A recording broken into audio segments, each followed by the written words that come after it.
નમસ્તે વિદ્યાર્થીઓ, જય શ્રી સ્વામિનારાયણ. તમે બધા ઘરે સ્વસ્થ અને સુરક્ષિત હશો તે આશા સાથે આજે આપણે સંસ્કૃતમાં સરસ મજાનું પદ્ય શીખવાના છીએ.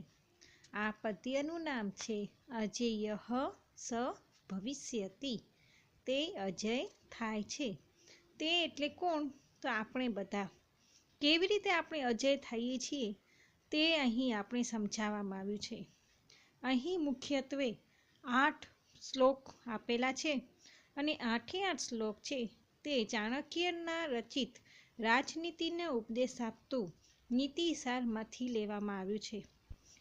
કહેવાય છે ને કે એક નાનકડી કીડી પણ મોટા હાથીને હરાવી શકે છે. પ્રકૃતિનો નાનામાં નાનો અંશ હોય તે પણ આપણા જીવનને બોધ આપી જાય છે. આવા જ કેટલાક આપણી આજુબાજુ રહેતા મૂંગા પ્રાણીઓ છે, પ્રકૃતિ છે, તે આપણે શું શીખવાડે છે અને જો આપણે તેમનાથી જ્ઞાન મેળવી લઈએ, સમજ મેળવી લઈએ અને આપણા જીવનમાં તે આપણા વ્યવહારમાં તેનો પ્રયોગ કરીએ તો ચોક્કસ આપણે અજય થઈશું. તે આ બોધ આપણે આ પદ્ય દ્વારા શીખવામાં મળશે. ચાણક્ય રચિત નીતિસારમાંથી આપણે જ્યારે અહીં 8 શ્લોક ભણવાના છીએ તો તેનો મુખ્યત્વે ઉદ્દેશ્ય શું છે તે આપણે સૌપ્રથમ પ્રસ્તાવના દ્વારા જોઈ સમજી અને પછી વારાફરતી એક પછી એક શ્લોકને આપણે સમજીશું. પાઠ નંબર 16 અજેયઃ સ ભવિષ્યતિ. તે અજય થાય છે. ચાણક્ય વિરચિત મુખ્યત્વે રાજનીતિનો ઉપદેશ આપનાર નીતિસાર નામના ગ્રંથમાંથી પ્રસ્તુત શ્લોકો લીધા છે. રાજનીતિને પરિવાર અને સમાજથી અલગ પાડીને જોવી તે ચાણક્યને સ્વીકાર ન હતો.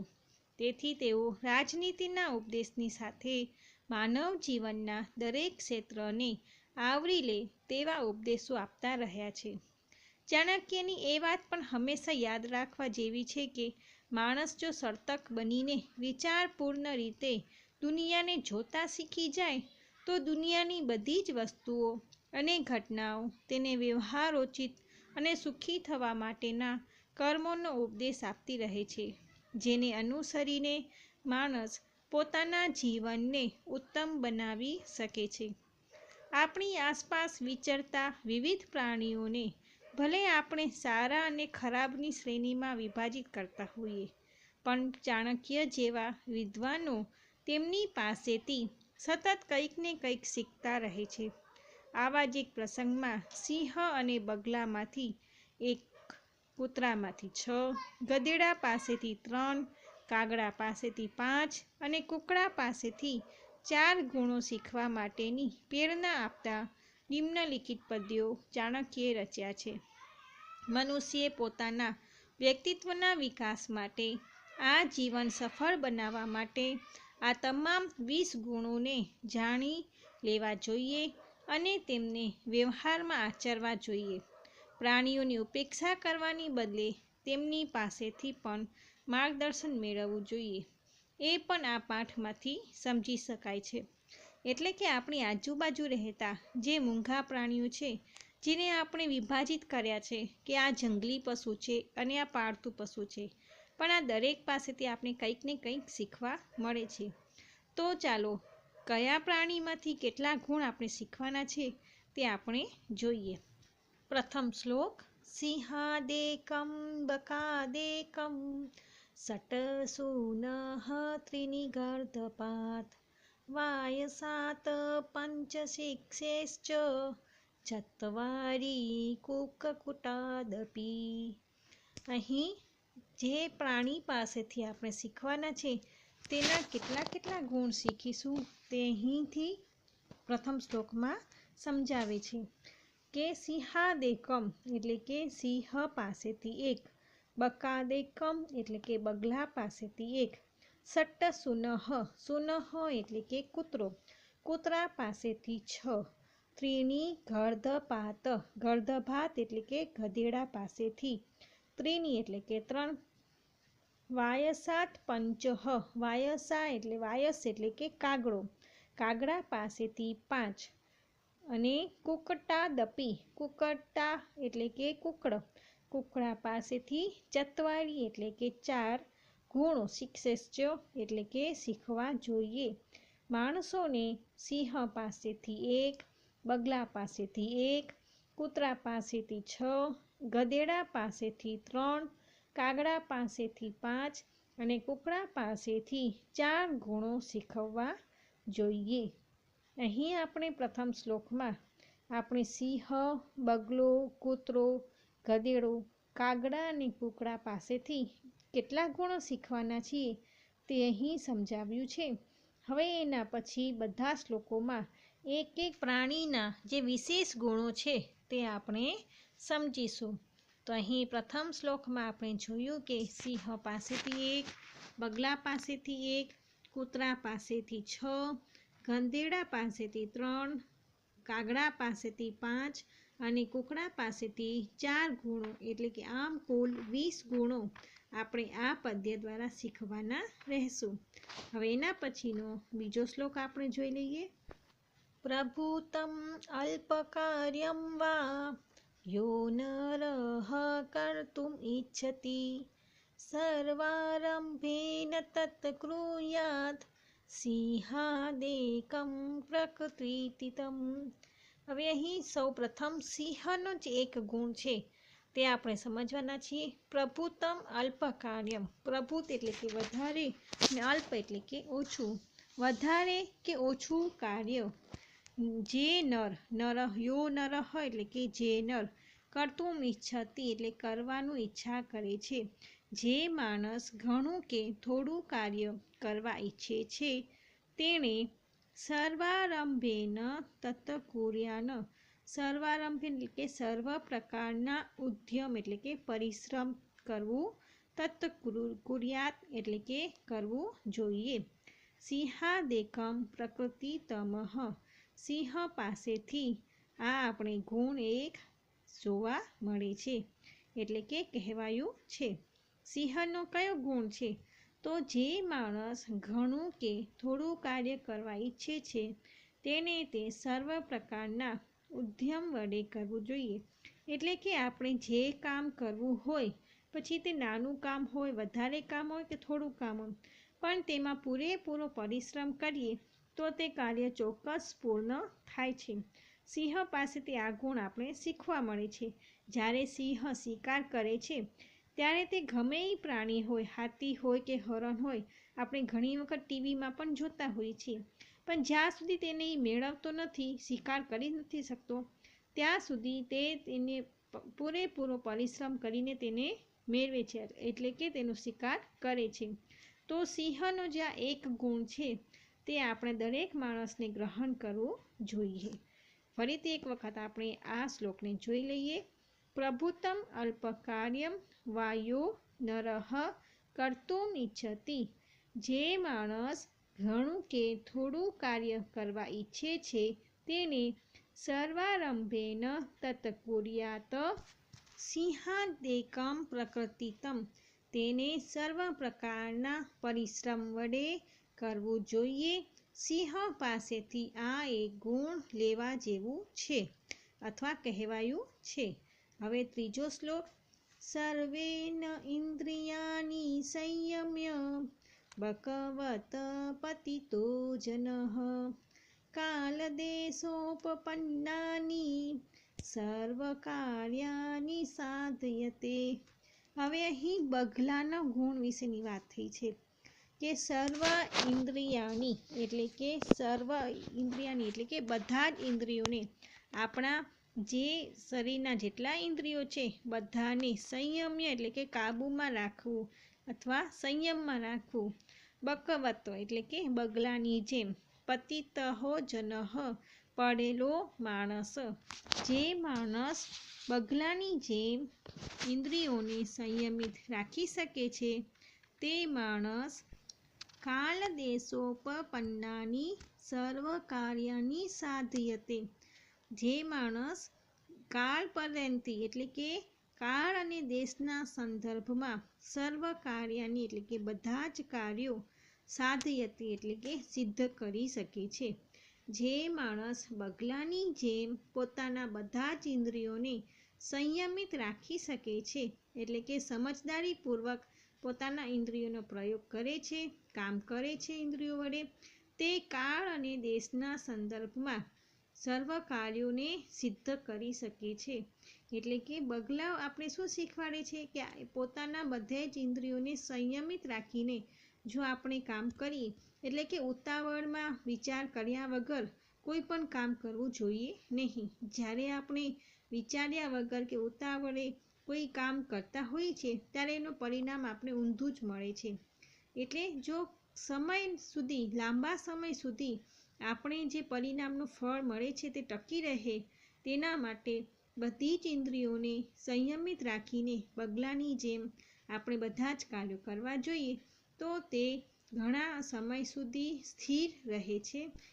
આમ આપણે ત્રીજા શ્લોક વડે બગલાનો એક ગુણ કયો ગુણ છે? તો ઇન્દ્રિયોને સંયમમાં રાખીને કામ કરવું. આ બગલાનો જે ગુણ છે તેને આપણે જો આપણા વ્યવહારમાં ઉપયોગમાં લઈએ તો આપણું જે પરિણામ છે, એટલે કે આપણો જે પરિશ્રમ છે તેનો ફળ ઘણા સમય સુધી સ્થિર રહે છે. આ સરસ મજાનો ગુણ આપણે બગલા પાસેથી શીખીએ છીએ. આપણે સૌપ્રથમ સિંહનો એક ગુણ જોયો, એટલે કે જે માણસને જે કામ કરવું હોય તેમાં પૂરેપૂરો પરિશ્રમ કરવો જોઈએ. પછી બગલા પાસેથી આપણે એક ગુણ એ જોયો કે બધા જ ઇન્દ્રિયોને સંયમિત રાખીને કાર્ય કરવું જોઈએ. હવે આ શ્લોક વડે આપણે કૂતરાના 6 ગુણ કયા છે તે જાણવા મળશે. પ્રાપ્તાસી સ્વલ્પસંતુષ્ટઃ સનિદ્રઃ શીઘ્રચેતનઃ પ્રભુભક્તસ્ય શૂરસ્ય જ્ઞાનત્વ્યા સ્વગુણા હિ સટઃ. પ્રાપ્તાસી એટલે કે મેળવવું. સ્વઅલ્પ સંતુષ્ટ એટલે કે થોડામાં સંતુષ્ટ રાખનાર. પ્રાપ્તાસી મળેલું ખાનાર, એટલે કે જે મળે તે ખાઈ લેવું, થોડામાં સંતુષ્ટ રાખનાર. સુનિદ્ર એટલે કે સારી નિંદર કરનાર. શીઘ્ર ચેતન તરત જ જાગી જનાર. પ્રભુ ભક્તસ્ય અને સ્વામી ભક્ત. પ્રભુ એટલે કે અહીં સ્વામી, જે માલિક હોય એ માલિકનો એ ભક્ત હોય છે. શૂરસ્ય એટલે કે બહાદુર, શૂરવીર. જ્ઞાનત્વા જાણવા મળે છે. સ્વગુણા હિ સટઃ. સ્વગુણા એટલે કે અહીં જો સંધિ છોડીએ તો શું થશે? સુનઃ ગુણાઃ. સુનઃ એટલે કે કૂતરો, કૂતરાના આ ગુણો. હિ એટલે કે આ, સટ્ટ એટલે કે 6. કૂતરાના આ 6 ગુણો છે. કયા કયા છે? તો પ્રાપ્તાસી, સ્વલ્પ સંતુષ્ટ, સુનિદ્ર, શીઘ્ર ચેતન, પ્રભુભક્ત, શૂરશ્ચ એટલે કે શૂરવીર. પ્રાપ્તાસી એટલે કે મળેલું ખાનાર, જે મળે તે ખાઈ લેવું. સ્વલ્પસ્થ એટલે થોડામાં સંતુષ્ટ થનાર. સુનિદ્ર એટલે કે સારી રીતે ઊંઘનાર. શીઘ્ર ચેતન તરત જ જાગી જનાર. પ્રભુ ભક્તસ્ય પ્રભુનો ભક્ત અથવા સ્વામીનો ભક્ત. શૂરશ્ચ એટલે કે બહાદુર. આ 6 ગુણ કૂતરાના હોય છે તે જાણવા જોઈએ અથવા આપણા વ્યવહારમાં તેનો પ્રયોગ કરવો જોઈએ. આમ સરસ મજાના કૂતરાના 6 ગુણ જાણ્યા પછી 5મો શ્લોક છે, તેમાં ગધર્પ એટલે કે ગધેડાના ગુણ, જે 3 ગુણ છે બતાવવામાં આવ્યા છે તે આપણે જાણીએ. અવિશ્રામં વહેત ભારમ શીતોષ્ણમ ચ ન વિંદતિ સંતોષસ્થા નિત્યમ ત્રિનિરક્ષેત ગર્દભાત. અવિશ્રામ એટલે કે વિશ્રામ કર્યા વગર સતત કાર્યશીલ રહેવું, થાક્યા વિના બોજ ઉપાડવું. વહેદમ ભારમ એટલે કે ભાર ઉપાડવું. વહેદ એટલે કે ઉપાડવું. થાક્યા વિના ભાર ઉપાડવો.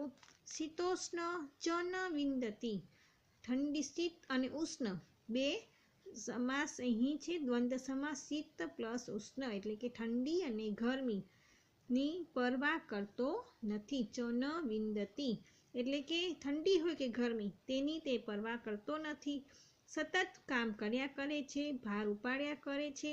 ગરમી અને ઠંડીની પરવા કરતો નથી, સંતોષ તથા નિત્યમ અને હંમેશા સંતોષવાળો રહે છે. નિત્યમ એટલે કે હંમેશા, સંતોષ તથા એટલે કે રહેવું, સંતોષવાળો રહેવું. ત્રીની શિક્ષેત ગર્ધભાત. આ 3 ગુણો ગધેડો આપણને શીખવે છે. ગધેડા પાસેથી આપણે કયા 3 ગુણ શીખવા મળે છે?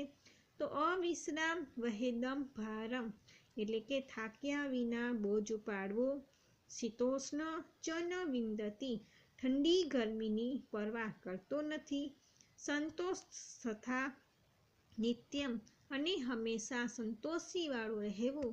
આ 3 ગુણ ગંધર્ભો એટલે કે ગધેડા પાસેથી આપણે શીખવા મળે છે. ફરીથી એક વખત આપણે જોઈ લઈએ કે ગધેડો થાક્યા વિના બોજો ઉપાડે, ઠંડી ગરમીની પરવા કરતો નથી અને હંમેશા સંતોષવાળો રહે છે. ગધેડા પાસેથી આ 3 લક્ષણો શીખવવા જોઈએ. હવે એના પછીની 6થો જે શ્લોક છે તે આપણે જાણીએ. હવે આ શ્લોકમાં આપણે કાગડાના 5 ગુણો શીખીશું. ગૂઢ ગ્રાહસ્થ્ય ચાતુર્યે કાલે ચાલ્ય સંગ્રહમ અપ્રમાદમ દ આલસ્યમ પંચ શિક્ષેત વાયસાત. વાયસાત એટલે કે કાગડાનું. ગૂઢ ગ્રાહસ્થ્ય ચાતુર્ય એટલે કે ગૂઢ એટલે કે ગુપ્ત, ગ્રાહસ્થ્ય એટલે કે ગૃહસ્થ જીવન, ચાતુર્ય એટલે કે ચતુરાઈ. ગુપ્ત જેનું ગૃહસ્થ જીવન છે, જે કાગડો હોય છે તે એવો પક્ષી છે જેની જે ગૃહસ્થ જીવન છે તે ગુપ્ત હોય છે. એટલે કે કાગડો જે છે તે પોતાનું ગૃહસ્થ જીવન ગુપ્ત રાખે છે. પોતાના ઘરની વાત ક્યારેય આપણે બીજાની સામે ન કરવી જોઈએ. આ ગુણ આપણે કાગડા પાસેથી મળે છે. ચાતુર્ય એટલે કે ચતુરાઈ. કાલે ચ આલય સંગ્રહમ યોગ્ય કાળે માળો બનાવી લેવો. ચાલય ચ આલય કાલે ચ આલય, આલય એટલે કે માળો, અહીં મકાન અર્થમાં માળો થશે. સંગ્રહમ બનાવી લેવું અને યોગ્ય કાળમાં તે પોતાનો માળો બનાવી લે છે. અપ્રમાદમ ન આલસ્યમ તે પ્રમાદ કે બેદરકારી નથી રાખતો. આલસ્ય એટલે કે આળસ પર નથી હોતું. પંચ શિક્ષેત વાયસાતમ આ 5 લક્ષણો આપણે કાગડો શીખવાડે છે. ફરીથી એક વખત જોઈ લઈએ. કાગડા પાસેથી આપણે ગુપ્ત ગૃહસ્થ જીવન, ચતુરાઈ, યોગ્ય કાળે માળો બનાવી લેવો, પ્રમાદ બેદરકારીનો અભાવ અને આળસ ન હોવી એ કાગડા પાસેથી 5 લક્ષણો આપણે શીખવા મળે છે. જેમ અહીં ગુપ્ત ગૃહસ્થ જીવનની વાત થઈ છે, ત્યારે આપણા જીવનની અંદર જે વાત આપણા ઘરની અંદર થતી હોય તે ક્યારે પણ બારે કોઈની સામે કહેવું નહીં. આ એક ગુણ આપણે કાગડા પાસેથી શીખવવા મળે છે. અને સાથે સાથે આળસ ન કરવું અને કોઈ પણ કામમાં બેદરકારી ન રાખવી, આ આપણે ગુણ આપણે કાગડા પાસેથી શીખવવા મળે છે. હવે અહીં કૂકડાના આપણે 4 લક્ષણો શીખવાના રહેશે. યુદ્ધમ ચ પ્રાતરુત્થાનમ ભોજનમ સહ બંધુભિઃ સ્ત્રિયમ અપાદગતામ રક્ષેત ચતુઃ શિક્ષેત કુક્કટાત. યુદ્ધમ ચ પ્રાતર ઉત્થાનમ યુદ્ધ એટલે કે લડાઈ કરવી. પછી પ્રાતઃ ઉત્થાનમ જ્યારે આપણે તેનો સંધિ વિચ્છેદ કરીએ તો પ્રાતઃ ઉત્થાનમ એટલે કે સવારે વહેલું ઉઠવું. જે વ્યક્તિ લડાઈ કરવામાં પ્રારબ્ધ હોય એટલે કે અસત્ય સામે લડવું, અન્યાય સામે લડવું. યુદ્ધ કરવું એટલે કે એનો અર્થ અહીં થશે કે અન્યાય સામે લડવું, અસત્ય સામે લડવું. પ્રાતઃ ઉત્થાનમ એટલે કે સવારે વહેલું ઉઠવું. ભોજનમ સહ બંધુભિઃ ભાઈઓ સાથે બેસીને ભોજન કરવું. સ્ત્રિયમ આપદ ગતામ જો સ્ત્રીઓ ઉપર કોઈ આપદ એટલે કે મુશ્કેલી આવી જાય, રક્ષેત તો તેની રક્ષા કરવી. ચતુઃ શિક્ષેત કુક્કટાત આ 4 શિક્ષણ એટલે કે 4 ગુણો આપણે કુકડા પાસેથી શીખવવા મળે છે. કયા કયા 4 ગુણો? તો યુદ્ધ એટલે કે લડાઈ કરવી, પ્રાતઃ ઉત્થાનમ એટલે કે વહેલી સવારે ઉઠવું, ભોજનમ સહ બંધુભિઃ પોતાના ભાઈઓ સાથે ભોજન કરવું, સ્ત્રિયમ આપદ ગતામ રક્ષેત આપદમાં મુશ્કેલીમાં મુકાયેલી સ્ત્રીઓની રક્ષા કરવી. આ 4 ગુણો આપણને કુકડા પાસેથી શીખવવા મળે છે. આમ આપણે જોયું કે સિંહ પાસેથી પરિશ્રમ, બગલા પાસેથી ઇન્દ્રિયોને સંયમમાં રાખવું, પછી ગધેડા પાસેથી ખૂબ જ પરિશ્રમ કરવું, ઠંડી ગરમીની પરવા ન કરવી, કૂતરા પાસેથી સંતુષ્ટ રહેવું, તરત જાગી જવું, બહાદુરી અને સ્વામી ભક્તના લક્ષણો આપણે જોયા. તો સાથે સાથે આપણે કુકડા પાસેથી સ્ત્રીનું રક્ષણ, કે જે આપદમાં મૂકેલી હોય તે સ્ત્રીનું રક્ષણ કરવું એ આપણો ધર્મ છે. આ બધા જ સદ્ગુણો આપણે આ અલગ અલગ પ્રાણીઓ પાસેથી શીખ્યા. હવે અંતે આપણે જોઈએ તો ય એતાન વિસંતિ ગુણાન આચરસ્યતિ માનવઃ કાર્યાવસ્થાસુ સર્વાસુ અજેયઃ સ ભવિષ્યતિ. આ અંતિમ પંક્તિમાં કવિતાનો મુખ્ય હાર્થ સમજાવવામાં આવ્યું છે. ય એતાન વિસંતિ ગુણાન, આ બધા 20 ગુણો જે આપણે અલગ અલગ પ્રાણીઓ પાસેથી જે ગુણ મેળવ્યા છે તે કુલ કેટલા ગુણ હતા? 20 ગુણ. ય એતાન વિસંતિ ગુણાન, આ બધા 20 ગુણો આચરસ્યતિ માનવઃ, જો માનવો તેનું આચરણ કરે, કાર્યાવસ્થાસુ સર્વાસુ અજેયઃ સ ભવિષ્યતિ. સર્વાસુ એટલે કે બધા જ કાર્ય અવસ્થા એટલે કામકાજની અવસ્થામાં અજેયઃ સ ભવિષ્યતિ અજેય થશે. જ્યારે માનવ આ પ્રાણીઓ પાસેથી જે આપણે 20 ગુણ મેળવ્યા છે તેનું આચરણ કરશે તો કામકાજની અવસ્થામાં હંમેશા તે અજેય રહેશે. ફરીથી એક વખત આપણે આ શ્લોકને સમજી લઈએ. ય એતાન વિસંતિ ગુણાન આચરસ્યતિ માનવ, જે માણસ આ 20 ગુણોને આચરણ કરશે, કાર્યાવસ્થાસુ સર્વાસુ અજેયઃ સ ભવિષ્યતિ, કામકાજની બધી જ અવસ્થામાં તે અજય થશે. જ્યારે આ 5 આપણે પ્રાણીઓ પાસેથી જે 20 ગુણ મેળવ્યા છીએ તેનું આપણે આચરણ કરશું તો હંમેશા આપણી કાર્ય અવસ્થામાં આપણે અજય રહેશું. આશા છે કે આ સરસ મજાના 8 શ્લોક તમને બરાબર સમજ્યા હશે, તમને ગમ્યા પણ હશે અને તમને સમજણ પણ સારી રીતે પડી હશે. આશા છે કે તમને આ વિડીયો પણ ગમ્યો હશે. તો તમારી નોટબુકની અંદર તમારે આ શ્લોક સંસ્કૃતમાં લખી તેનું ભાષાંતર કરવાનું છે અને સાથે સાથે તેના અભ્યાસના બધા જ પ્રશ્નો પણ તમારે જાતે લખવાનું રહેશે. આ જે પદ્યના જે સ્વાધ્યાયના પ્રશ્નો છે એકદમ સરળ અને સહેલા છે, એટલે આજે મેં તમને આ જાતે લખવાનું કહ્યું છે. જો ન સમજણ પડે તો તમે મને જણાવી શકો છો અને મારી મદદ લઈ શકો છો. જય શ્રી સ્વામિનારાયણ.